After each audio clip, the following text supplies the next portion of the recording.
வணக்கம். இன்றைய முக்கிய செய்திகள். புதுச்சேரி கதிர்காமம் பகுதியில் உள்ள இந்திரா காந்தி மருத்துவக் கல்லூரி மற்றும் ஆராய்ச்சி நிறுவனத்தின் செவிலிய கல்லூரியில் புதிதாக சேர்க்கப்பட்ட மாணவர்களுக்கு ஒளிவிளக்கேற்றி உறுதிமொழி ஏற்கும் விழா கல்லூரி வளாகத்தில் நடைபெற்றது. நிகழ்ச்சியில் முதலமைச்சர் ரங்கசாமி, சபாநாயகர் செல்வம் ஆகியோர் கலந்து கொண்டு மாணவர்களுக்கு ஒளிவிளக்கேற்றி வாழ்த்து தெரிவித்தனர். தொடர்ந்து மாணவர்களிடையே பேசிய முதலமைச்சர் ரங்கசாமி, செவிலியர் படிப்பு முடித்து பணியாற்றும் சேவை மனப்பான்மையோடு பணி செய்ய வேண்டும் என அறிவுறுத்தியவர், காலியாக உள்ள அனைத்து அரசு பணியிடங்களும் மதிப்பெண் மற்றும் தகுதியின் அடிப்படையில் அரசியல் தலையீடில்லாமல் நிரப்பப்பட்டு வருகின்றது என்றார். மேலும் தனியார் மருத்துவமனைகளில் பணிபுரியும் செவிலியர்களுக்கு அரசு நிர்ணயம் செய்த ஊதியத்தை நிர்வாகம் வழங்க வேண்டும் எனவும் அறிவுறுத்தியுள்ளார். கதிர்காமம் தொகுதியில் என்ஆர் காங்கிரஸ் சார்பாகவும் கேஎஸ்பி அறக்கட்டளை சார்பாக பொங்கல் விழா மற்றும் குடியரசு தின விழாவை ஒட்டி கோலப்போட்டி நடைபெற்றது. இதன் பரிசளிப்பு விழா மேட்டுப்பாளையம் சாலையில் நடைபெற்றது. சட்டமன்ற உறுப்பினர் கேஎஸ்பி ரமேஷ் தலைமையில் நடைபெற்ற விழாவில் சிறப்பு விருந்தினராக முதலமைச்சர் ரங்கசாமி கலந்து கொண்டு வெற்றி பெற்றவர்களுக்கு பரிசுகள் வழங்கி பாராட்டினார். மேலும் இந்நிகழ்ச்சியில் என்ஆர் காங்கிரஸ் நிர்வாகிகள், கேஎஸ்பி அறக்கட்டளை நிர்வாகிகள், இளைஞர்கள், ஊர் பொதுமக்கள் என திரளானோர் கலந்து கொண்டார்கள். உழவர்கரை தொகுதியில் பல்வேறு போட்டியில் வெற்றி பெற்றவர்களுக்கு அமைச்சர் நமச்சிவாயம் பரிசுகள் வழங்கி பாராட்டினார். உழவர்கரை தொகுதியில் பொங்கல் பண்டிகை ஒட்டி பாஜக மாநில செயலாளரும் சமூக சேவகருமான உழவர்கரை சரவணன் தலைமையில் தொகுதி முழுவதும் பல்வேறு விளையாட்டுப் போட்டிகள், பெண்களுக்கு கோலப் போட்டிகள் என பல்வேறு போட்டிகள் நடத்தப்பட்டது. அதன் பரிசளிப்பு விழா குடியரசு தின விழாவில் நடைபெற்றது. இதில் சிறப்பு விருந்தினராக அமைச்சர் நமச்சிவாயம் கலந்து கொண்டு வெற்றி பெற்ற பெண்களுக்கு பரிசுகள் வழங்கி பாராட்டினர். மேலும் கலந்து கொண்ட அனைவருக்கும் பரிசுகளும் வழங்கப்பட்டது. நிகழ்ச்சிக்கான ஏற்பாடுகளை உழவர்கரை சரவணன் ஆதரவாளர்கள், பாஜக நிர்வாகிகள் செய்திருந்தனர். புதுச்சேரி மங்கலம் தொகுதிக்குட்பட்ட லூர்து நகர் பகுதியில் பல ஆண்டுகளாக சாலை வசதி இல்லாமல் அப்பகுதி மக்கள் கடும் அவதிப்பட்டு வருவதாக தொகுதி சட்டமன்ற உறுப்பினரும் வேளாண் துறை அமைச்சருமான தேனி ஜெயக்குமாரிடம் சாலை வசதி ஏற்படுத்தி தருமாறு கோரிக்கை வைத்தனர்.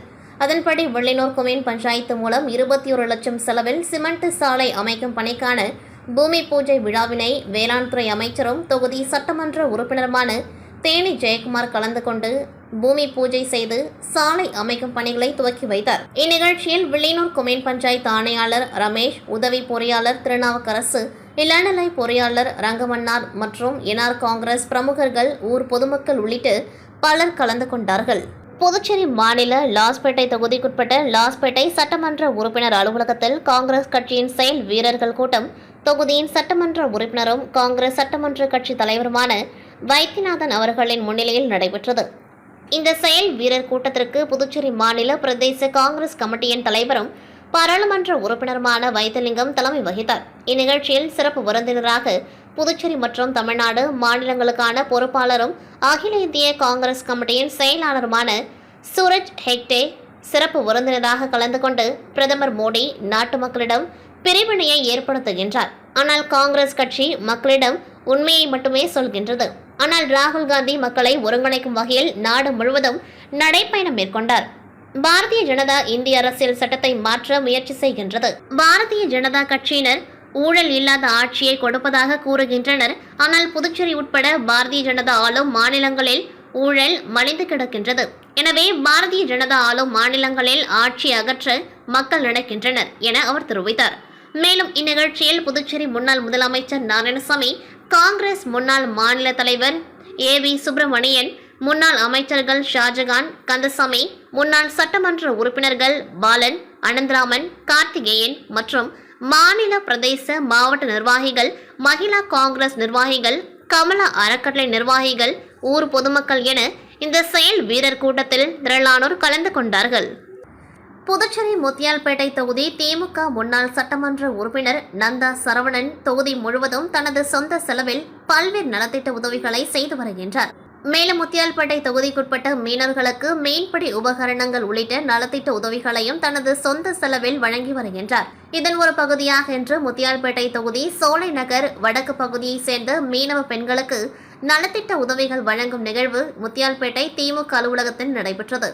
இதில் கலந்து கொண்ட முன்னாள் சட்டமன்ற உறுப்பினர் நந்தா சரவணன், முத்தியால்பேட்டை சோலை நகர் வடக்கு பகுதியைச் சேர்ந்த மீன் வியாபாரம் செய்யும் 32 மகளிர்களுக்கு நிழற்குடையும் மீன் எடை போடும் எலக்ட்ரானிக் இயந்திரங்களையும் தனது சொந்த செலவில் வழங்கினார். இந்நிகழ்ச்சியில் தொகுதி திமுக செயலாளர் சௌரிராஜன், அவைத்தலைவர் எழிலன், மாநில மீனவர் அணி துணை செயலாளர் தங்கராசு, பூபதி, பிரகாஷ், அல்போன்ஸ், சந்துரு, உதயகுமார், தேசப்பன், மணிபாரதி, ஆரோக்கியராஜ், முருகன் மற்றும் தொகுதி திமுகவினர் உடன் இருந்தனர். முத்தியால்பேட்டை தொகுதியில் தொடர்ந்து ராஜச்சந்திரு அறக்கட்டளை சார்பாக மக்களுக்கு பல்வேறு அத்தியாவசிய உதவிகள், அடிப்படை பிரச்சனைகள், மேலும் நலத்திட்ட உதவிகள் செய்து வருகின்றனர். அதன் ஒரு பகுதியாக மக்களுக்கு தேவையான உதவிகள் குறித்து தொகுதி முழுவதும் அறக்கட்டளை நிறுவனர் சந்துரு தலைமையில் ஆலோசனை கூட்டம் நடத்தப்பட்டு வருகின்றது. அதன் ஒரு பகுதியாக சோலைநகர் உட்பட பகுதியில் பெண்கள் மற்றும் இளைஞர்களுடன் ஆலோசனை கூட்டம் நடைபெற்றது. இதில் நிறுவனர் சந்துரு கலந்து கொண்டு அடிப்படை தேவைகள் குறித்து கேட்டறிந்தார். மேலும் குடியரசு தினத்தை முன்னிட்டு நலத்திட்ட உதவியும் வழங்கினார். எல்லை தாண்டி மீன் பிடித்ததாக புதுச்சேரி, காரைக்கால் மீனவர்கள் உட்பட நாகப்பட்டினம், மயிலாடுதுறை பகுதிகளை சேர்ந்த 13 மீனவர்களை நேற்றிரவு இலங்கை கடற்படையினர் துப்பாக்கி சூடு நடத்தி மீன்பிடி படகுகளுடன் கைது செய்துள்ளனர். இதில் காரைக்கால் கிளிஞ்சல்மேடு பகுதியைச் சேர்ந்த மீனவர் செந்தமிழன் காலில் குண்டடிப்பட்டும், நாகப்பட்டினம் நம்பியார் நகரை சேர்ந்த பாபு லேசான காயங்களுடன் யாழ்ப்பாண மருத்துவமனையில் அனுமதிக்கப்பட்டுள்ளனர். இந்நிலையில் இச்சம்பவம் குறித்து செய்தியாளர்களை சந்தித்த புதுச்சேரி மீன்வளத்துறை அமைச்சர் லட்சுமி நாராயணன், எல்லை தாண்டி மீன் பிடித்ததாக புதுச்சேரி, காரைக்கால் மற்றும் தமிழக மீனவர்கள் உட்பட 13 பேரை இலங்கை கடற்படையினர் கைது செய்துள்ளனர். மேலும் அவர்கள் மீது துப்பாக்கிச் சூடும் நடத்தியுள்ளனர். துப்பாக்கி சூட்டில் காலில் குண்டடிப்பட்டுள்ள காரைக்காலை சேர்ந்த செந்தமிழுக்கு யாழ்ப்பாண மருத்துவமனையில் சிகிச்சை அளிக்கப்பட்ட நிலையில் அவருக்கு அறுவை சிகிச்சை செய்ய வேண்டும் என அறிவுறுத்தப்பட்டுள்ளது. எனவே செந்தமிழ், வடிவேல் இருவரையும் மேல் சிகிச்சைக்காக உடனடியாக இந்தியா கொண்டுவர நடவடிக்கை எடுக்கப்பட்டு வருகின்றது. மேலும் கைது செய்யப்பட்டுள்ள அனைவரையும் உடனடியாக விடுவித்து நாடு கொண்டு வருவதற்கான ஏற்பாடுகளையும் தீவிரப்படுத்தியுள்ளோம். முதலமைச்சர் ரங்கசாமி இது தொடர்பாக மத்திய அரசுக்கு கடிதம் எழுத உள்ளார். கைது செய்யப்பட்டுள்ளவர்களில் 6 பேர் காரைக்காலை சேர்ந்தவர்கள். இதுவரை காரைக்காலை சேர்ந்த 15 படகுகள் இலங்கை கடற்படையால் சிறைப்பிடிக்கப்பட்டுள்ளது என்றார். இதனிடையே இலங்கை கடற்படையினரால் கைது செய்யப்பட்டுள்ள காரைக்கால் மற்றும் தமிழக மீனவர்களை விடுதலை செய்ய நடவடிக்கை எடுக்க கோரி மத்திய வெளியுறவுத்துறை அமைச்சர் ஜெய்சங்கருக்கு புதுச்சேரி காங்கிரஸ் கட்சியின் MP வைத்திலிங்கம் கடிதம் எழுதியுள்ளார். இந்திய திருநாட்டின் 76வது குடியரசு தின விழா விழுப்புரம் மாவட்டம் செஞ்சி தாலுகா அணிலாடி கிராமத்தில் உள்ள முன்னாள் இந்நாள் ராணுவ வீரர்கள் சார்பில் குடியரசு தின விழா கொண்டாடப்பட்டது. இந்த விழாவானது விழுப்புரம் ECHS மிலிட்டரி மருத்துவமனையின் பொறுப்பு அதிகாரி சுதாகரன் தலைமை தாங்கி தேசிய கொடி ஏற்றி வைத்தார். நிகழ்ச்சியில் அணிலாடி பங்கு தந்தை பெர்க்மான்ஸ் பீட்டர், பள்ளி முதல்வர் ஆனந்த்ராஜ், ஊராட்சி மன்ற முன்னாள் தலைவி பிலோமினால், ஊராட்சி மன்ற தலைவர் லாரன்ஸ் ஆகியோருடன் ஊர் பொதுமக்கள் அனைவரும் கலந்து கொண்டு சிறப்பித்தனர். பள்ளி மாணவிகள் மற்றும் இளைஞர்களின் கலை நிகழ்ச்சிகள் நடைபெற்றது. ரஞ்சி கோப்பை கிரிக்கெட் போட்டியில் புதுச்சேரி வீரர்கள் புறக்கணிக்கப்படுவதாக குற்றம் சாட்டி CAB கிரிக்கெட் நிர்வாகத்தை கண்டித்து சாலை மறியல் போராட்டத்தில் ஈடுபட்ட கிரிக்கெட் வீரர்கள் விளையாட்டு உபகரணங்களை சாலையில் தூக்கி எறிந்து கண்டன கோஷங்களை எழுப்பினார்கள். இந்திய கிரிக்கெட் கட்டுப்பாட்டு வாரியம் நடத்தும் ஆடவருக்கான ரஞ்சி கோப்பை போட்டிகள் பல்வேறு இடங்களில் நடைபெற்று வருகின்றது. கடந்த 23ஆம் தேதி புதுச்சேரி துத்திப்பட்டு சீக மைதானத்தில் நடைபெற்று வருகின்றது. இதில் பல்வேறு மாநிலங்களைச் சேர்ந்த கிரிக்கெட் அணிகள் விளையாடி வருகின்றனர். இந்த ரஞ்சி கோப்பை விளையாட்டுப் போட்டியில் புதுச்சேரி வீரர்களுக்கு வாய்ப்பு வழங்கவில்லை என்று குற்றம் சாட்டி மைதானம் முன்பு ஒன்று திரண்டு புதுச்சேரியைச் சேர்ந்த இளம் கிரிக்கெட் வீரர்கள் CAB கிரிக்கெட் நிர்வாகத்தை கண்டித்து சாலை மறியலில் ஈடுபட்டனர். மேலும் தொடர்ந்து கிரிக்கெட் நிர்வாகத்தை கண்டித்து கண்டன கோஷங்களை எழுப்பிய கிரிக்கெட் வீரர்கள் கிரிக்கெட் உபகரணங்களை சாலையில் தூக்கி எறிந்து தங்களது எதிர்ப்பை தெரிவித்தனர். இதனையடுத்து சம்பவ இடத்திற்கு வந்த போலீசார் மறியலில் ஈடுபட்டவர்களிடம் சமாதான பேச்சு நடத்தி அனுப்பி வைத்தனர். இதனால் விளையாட்டு மைதானம் அருகே சிறிது நேரம் பரபரப்பு நிலவியது. ரஞ்சி கோப்பைக்கான கிரிக்கெட் போட்டி வருகின்ற 30ஆம் தேதி வரை நடைபெறுகின்றது என்பது குறிப்பிடத்தக்கது.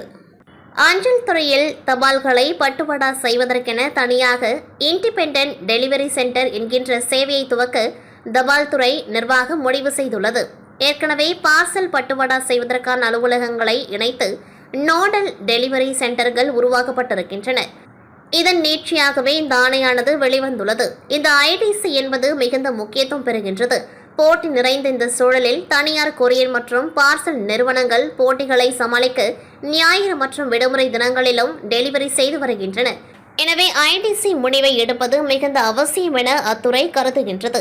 இந்த நிலையில் ஐடிசி சேவையை துவங்கக்கூடாது என்றும், அப்படி துவங்கினால் தபால் துறை ஊழியர்களின் வாழ்வாதாரம் பாதிக்கப்படும் எனவும், இதனை உடனடியாக வாபஸ் பெற வேண்டும். அதேபோல் ரயில்வே மெயில் சேவையை நிறுத்தியதை கண்டித்தும் 100க்கும் மேற்பட்ட புதுச்சேரி தபால் நிலைய ஊழியர்கள் ரங்கப்பிள்ளை வீதியில் உள்ள தலைமை தபால் நிலைய வாயிலில் மத்திய அரசு மற்றும் தபால் துறை தலைமையகத்தை கண்டித்து கோஷங்கள் எழுப்பி கண்டன ஆர்ப்பாட்டத்தில் ஈடுபட்டனர்.